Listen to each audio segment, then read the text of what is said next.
So all the way from Russia, we have the Moscow Mule for you. Did you know that earlier they used to use potatoes to make vodka because of the starch content, but now it's green mostly? Works out easier. So I'm going to take a tall glass, add some ice.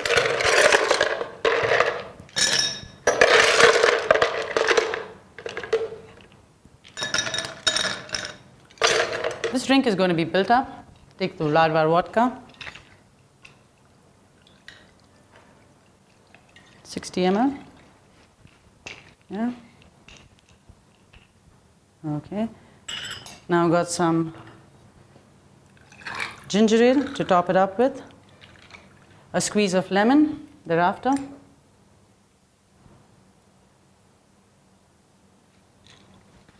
Give it a nice stir.